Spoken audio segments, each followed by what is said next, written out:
Hi everyone, I have a stack of books here because I wanted to go through some of my fairy tale books that I have. I have some more at home. I'm in the parlor today, but I just thought there's a few here that I have not reviewed, so instead of giving you a big long review of 20 books, I thought I'd give you just a little bit about these. I believe it's 6 books altogether, and then I'll do reviews of other books because I love collecting fairy tale books.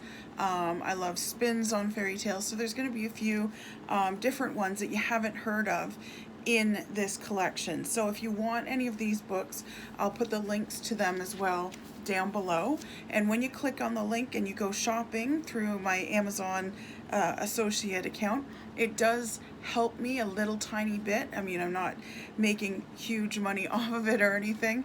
I believe my last check was $6, so but it does help me a little bit, and I do appreciate the support. You can click through those links, and even if you don't end up buying one of these books, if you instead buy, a bag of chips or, headphones or something, it still helps me, and it helps me to keep doing these videos for you guys, because I want to put up lots of information for you guys, not just fairy tale stuff, all kinds of other stuff as well. As you can see from my playlist, I have quite a variety of things that I'm going to be putting up in the future as well. So anyways, thank you for being here, first of all. And like I said, we're going to go through some books. So the first 2 books I have are about stars and the nighttime sky. So this first one is Bear in the Sky, and it's actually a Canadian fairy tale, sort of. It was written by 2 guys. It's a modern sort of fairy tale. It was written by 2 guys. One lives out west. He was born in Germany, I believe. Stefan Czerniecki. I'm not sure if I'm saying that right. Not very good with pronouncing names. But he's the illustrator. And then Timothy Rhodes and Stefan both kind of wrote the story together. Timothy Rhodes lives in Ontario, and Stefan is out west in Alberta, I believe. So it's kind of cool, and it is the story of how the Big Dipper came into being. So I will warn you about this story. It is a longer story for children. So if you're reading it to your child, I mean, it is very, there's words here, picture here. So there's pictures to see throughout, but it is a longer read. So if you're not looking for a big long read, this is not your book. The other thing I'll warn you about with this book, I love bear books, and I actually found this book in an old secondhand shop, and I was drawn to it because I am a bear. My nickname is Rhonda Bear as a child. I'm born of the Mohawk tribe, and I'm of the Bear Clan, so bears very much resonate with me. So anything about bears I tend to like.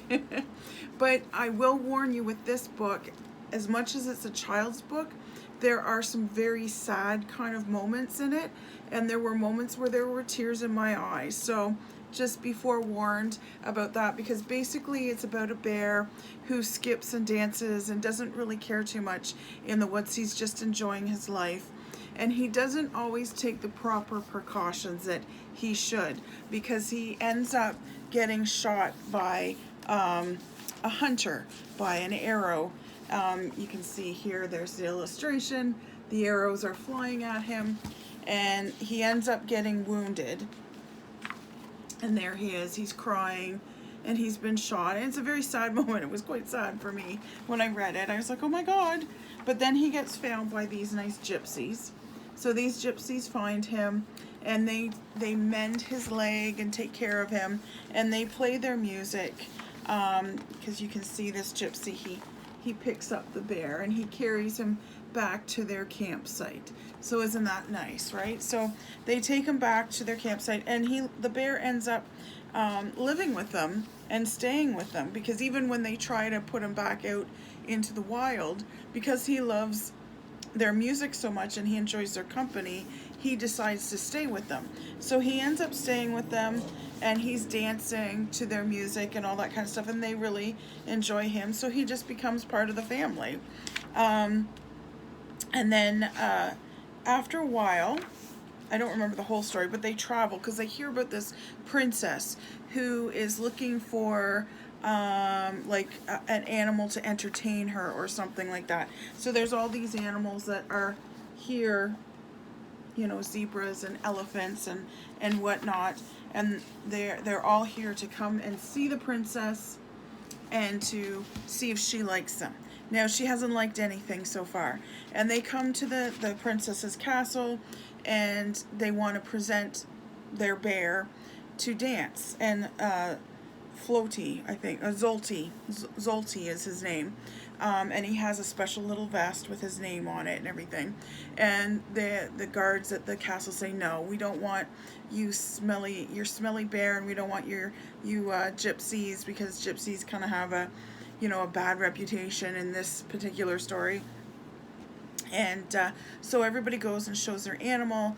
The princess is never happy. They're finally the last ones. The guards say, fine, whatever, go in. You're not going to make her any more unhappy. So they get presented to the princess, and the bear's there, and he's being presented, and they get out, the woman gets out her tambourine, and the man gets out his fiddle, and they play music, and Zolty dances for the princess there, as you can see. And the princess is, you know, very happy about that. So, but it turns out she's not a nice princess. She's kind of an evil princess. So she gives the gypsies special gifts, like a horse and a beautiful dress embroidered in gold or something. And they're like, oh, very nice. But then she tells them, and I'm keeping the bear. They don't want her to keep the bear, and they're very sad, and they try to give back their gifts and say, well, we don't want our gifts if it means that we have to give up Zolty, because we love Zolty so much. And she refuses to take the gifts back. The bear she considers hers, and she locks up the bear in a tower. So this very much is like my favorite fairy tale of Rapunzel. So he's locked up in a tower. Now his hair doesn't grow or anything. So Zolty is in this tower, and they're very, very sad. The gypsies refuse to go away. They say, we're going to stay, camp out near the tower until you set our bear free and let us have him back, kind of thing. So he's very sad, and the princess sends even her court fiddlers to fiddle for Zolty, and he won't dance because it's not his family, his people, that sort of thing. So she gets very angry, and she ends up ripping the special little vest off of him because she's so mad at him. She tears it off of him. But what happens when she does that is the vest was embroidered with stars all over it, and the stars create a stairway out of the tower so Zolty can escape. So the princess sees him escaping, and she's very upset, and she grabs onto his tail, and she tries to hold on, and he keeps climbing the stairs and of stars up into the night sky. And the gypsies see this, and they say, oh my goodness, he's gotten free. And the princess ends up not being able to hang on to his tail. She falls to the ground. You know, that's the end of her. But Zolty keeps climbing those stairs, and he ends up being the Big Dipper in the sky. So although the gypsies never really got him back, they know that he's happy and he's dancing in the stars, and it's kind of sad, but it's good at the same time. But he's free now, so that's that story. So it's a little bit of a sad story, happy ending sort of, you know, kind of thing. And then we move on to the Sky Sisters. So this definitely has a very nature Canadian type feel, definitely. This one is actually written by a native person, and it's about Ojibwe sisters who go out into a winter night just for a walk, and it's beautiful because they're actually trying to look for the northern lights.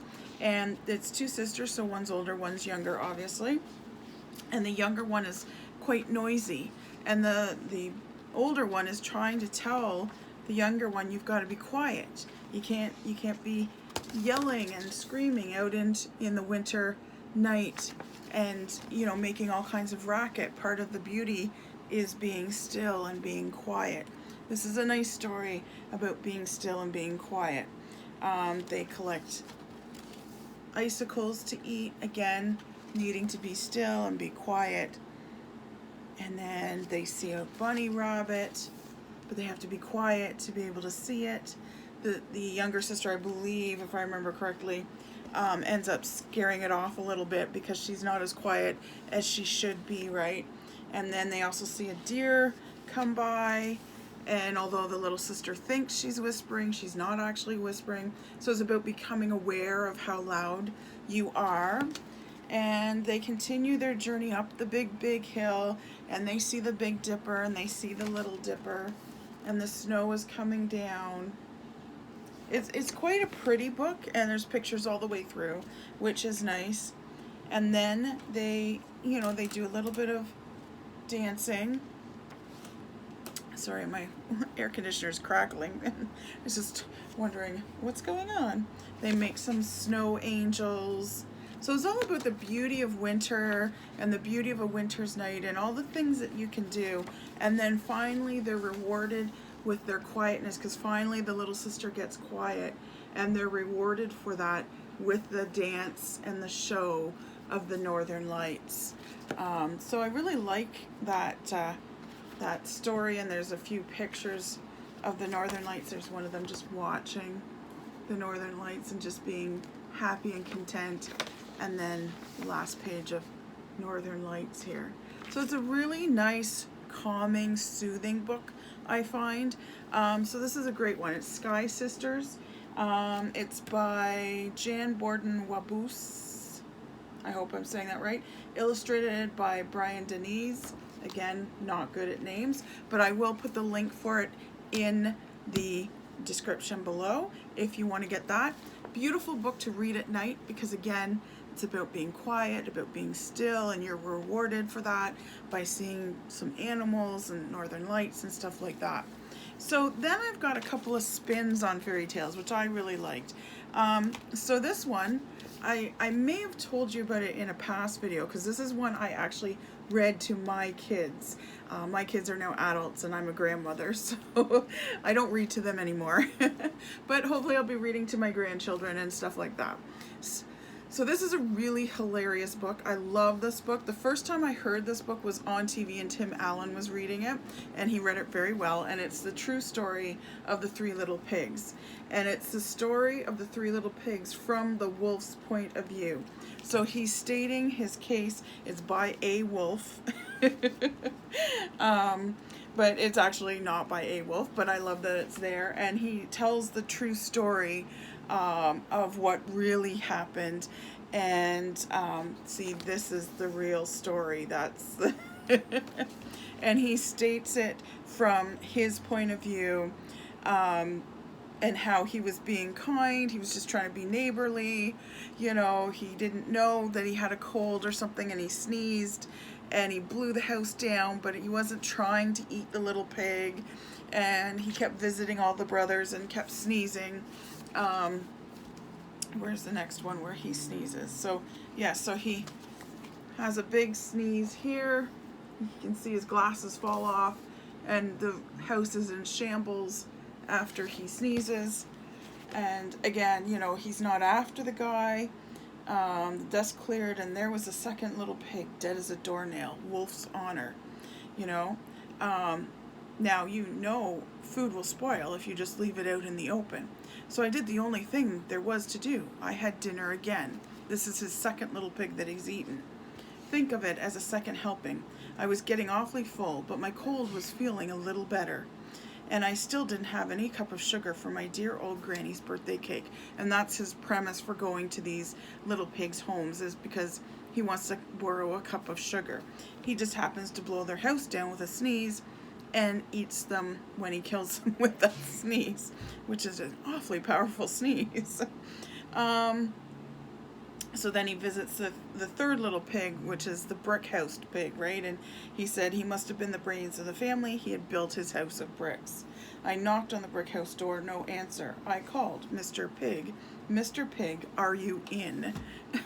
This is what he claims. He says to the pigs. And do you know what that rude little porker answered? Get out of here, wolf. Don't bother me again. Talk about impolite. And he goes on like that about how rude and impolite they were, and how it just happened that he, ate these little pigs. So this is a fun book to read. It's a different spin from a different character's view. And then we have The Three Little Wolves and the Big Bad Pig. So this is a different spin again altogether, and it's about three little wolves who have this pig who keeps bothering them. And again, you know, once upon a time there was three cuddly little wolves with soft fur and fluffy tails who lived with their mother. The first was black, the second was gray, and the third was white. One day the mother called the three little wolves around her and said, "My children, it is time for you to go out into the world. Go and build a house for yourselves, but beware of the big bad pig." So in their world, the pigs are bad. So they go out and they find jobs in the construction industry apparently, and they're going to build themselves a nice house. Now they're building a brick house, so that's good. And the very next day, the big bad pig came prowling down the road and saw the house of bricks that the little wolves had built. The three little wolves were playing croquet in the garden, and when they saw the big bad pig coming, they ran inside the house and locked the door. And there they are, just minding their business, playing croquet, and here comes the big bad pig. So he's bothering them throughout the whole story. And this time, the big bad pig is huffing and puffing and threatening to blow the house down. But it didn't fall down because they built the house of brick right from the start. But that doesn't stop him. He gets a hammer out and he smashes through the house. He is a big bad pig. Very big bad pig. So they'll have to build a stronger house. So they do end up having to build a stronger house. They started with the third pig, where the third pig left off, kind of thing. So they end up doing a house of concrete. And now they're out playing tennis beside their concrete house. And the big bad pig comes along with a jackhammer and jackhammers their house. It's like, wow, okay. And so then they're going to we shall build an even stronger house, they say, because they were very determined. Just then they saw a truck coming along the road carrying barbed wire, iron bars, armor plates, and heavy metal padlocks. "Please, will you give us some of your barbed wire, a few iron bars and armor plates, and some heavy metal padlocks?" they said to the rhinoceros who was driving the truck. "Sure," said the rhinoceros, and he gave them plenty of barbed wire and all the other things they needed.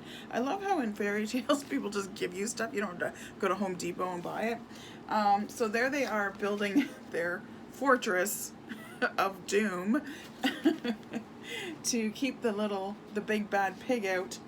And, you know, the big bad pig, of course, comes along and tries to get in. Seems to be thwarted. They've got, you know, special security. And so then, he blows the house up. Blows it up with a bomb. But the three little wolves just manage to escape with their fluffy tails scorched. Oh dear, oh dear. Something must be wrong with our building materials, they said. We have tried everything. We have to try something different, but what? At that moment, they saw a flamingo coming along, pushing a wheelbarrow full of flowers. "Please, will you give us some of your flowers?" said the little wolves. "With pleasure," said the flamingo, and he gave them lots of flowers. So the three little wolves built themselves a house of flowers. So there they are, building their house of flowers. It's very pretty. And one wall was of marigolds, one of daffodils, and one of pink roses, and one of cherry blossoms. The ceiling was made of sunflowers, and the floor was a carpet of daisies. They had water lilies in their bathtub and buttercups in their refrigerator. It was a rather fragile house, and it swayed in the wind, but it was very beautiful. The next day the big bad pig came prowling down the road and saw the house of flowers that the three little wolves had built. He rang the blue bell at the door and said, "Little frightened wolves with the trembling chins and the scorched tails, let me come in." "No, no, no," said the three little wolves. "By the hair on our chinny chin chins, we will not let you in. Not for all the tea leaves in our china teapot." Then I'll huff and I'll puff and I'll blow your house down, said the pig. Oh no. So he took a deep breath and got ready to huff and puff, and he smelled the soft scent of the flowers. It was fantastic. And because the scent was so lovely, the pig took another breath and then another. Instead of huffing and puffing, he began to sniff. He sniffed deeper and deeper until he was quite filled with the fragrant scent. His heart grew tender, and he realized how horrible he had been. Right then, he decided to become a big, good pig. He started to sing and to dance. And there he is, singing and dancing. There he is, sniffing. And he's singing and dancing. And the wolves are right here looking out like, what is he doing? At first, the three little wolves were a bit worried it might be a trick, but soon they realized that the pig had truly changed. So they came running out of the house, and they started playing games with him. First they played Pig Pog, and then Piggy in the Middle, and when they were all tired, they invited him into the house. They offered him tea and strawberries and wolfberries, and asked him to stay with them as long as he wanted. The pig accepted, and they all lived happily together ever after. And there they all are together. So it's just a nice little take, again, a little twist. It's three little pigs, or three little wolves, and the big bad pig, who eventually becomes the good pig. Now, the other book that I found, and I found this in a secondhand store too, but this is one of my childhood favorites. I love this book. I think this is a book every child should hear. The Little Engine That Could. So just to remind you, and this is the exact version I had as a kid too, so it just was very nostalgic for me to find it. But just to remind you about what the story is, there's a little train, a little red train, I believe, that carries toys. There's a little red train chugging along, carries toys and candies and books to the children, and apples and oranges, and there's all their cargo. That was a magical page for me as a kid to see all of that. It was kind of like a Christmas scene, all the toys and the milk and stuff like that. And there she is chugging along, and suddenly she can't go any further. She's done. So then the toys have to get off the train, and they have to figure out how to get over the mountain, because they're trying to get over a mountain. So they stop a couple of trains. The clown seems to be in charge with his flag, and they stop this train, and he's a passenger train, and he's like, no, I can't do this because I only carry people. I'm too important to be carrying stupid little toys and apples for the children and stuff like that. And of course they show what the passenger train is like. And then they stop another freight train, a great big freight train that's coming along, and he absolutely will not, because again, he's too important as well. He carries big machines and iron and steel and things like that. He won't carry toys. Toys are beneath him, and books and candies, no way. And then they find this other train that's coming along. Now he's a really old, rickety train, so he says no, not because he's not important enough or he's too important. It's because he's too tired. He's not even sure he can make it up over the mountain just on his own, let alone carrying toys. So the toys and the dollies and some of the stuffed animals are starting to cry because they're getting worried that they're never gonna be able to get over the mountain to the village where the children are. And then this blue engine comes. It's a little blue engine, and it's very cheerful. And it says, and it stops, and it says, "Sure, you can come on board," because here they are pleading, "Please take us, please take us." And he says, "Okay, I'll try. I'm not very big, but definitely I'll give it a whirl. What else can I do?" So they all get on board the train, and they're all happy because they can get on board. And then they're going up the big mountain, and the whole time the engine is struggling and pushing, but he keeps telling himself, "I think I can, I think I can, I think I can." And then there they are, way at the top, and they're going to be coming down the mountain in a minute here. And they make it down, and then the ending is I thought I could, so that's good. And I just find it's a good, like, I know as a kid it hit me as far as, it's a theme that you can kind of, a mantra you can kind of use sometimes. I think I can. And there's all the kids in the town or the village. One of them's got the clown over here and some stuffed animals, and they're eating some of the candy and stuff because they're all happy that the little engine that could got them their toys and things like that. Just as a reminder of what this little engine is all about. Great book. I'll put a link for it if you want to do that one as well. So now I've got this one. Now this one I did find in a secondhand store as well, but I'll put the link for it. It's a very interesting fairy tale book. There's a lot of fairy tale stories in here that I hadn't read yet, so that was really exciting. So I'm working my way through it. It's 50 princess stories, and it's beautifully decorated. It's got glitter on it. How can you go wrong? It's got glitter. But what I really loved about it is the way it's arranged. So it's tales of magic, love, and adventure, and it's collections of fairy tales from all over the world. So there's some Russian ones in here. There's some Irish ones, there's some ones from the Middle East. Even Chaucer has a story or two in here, I believe.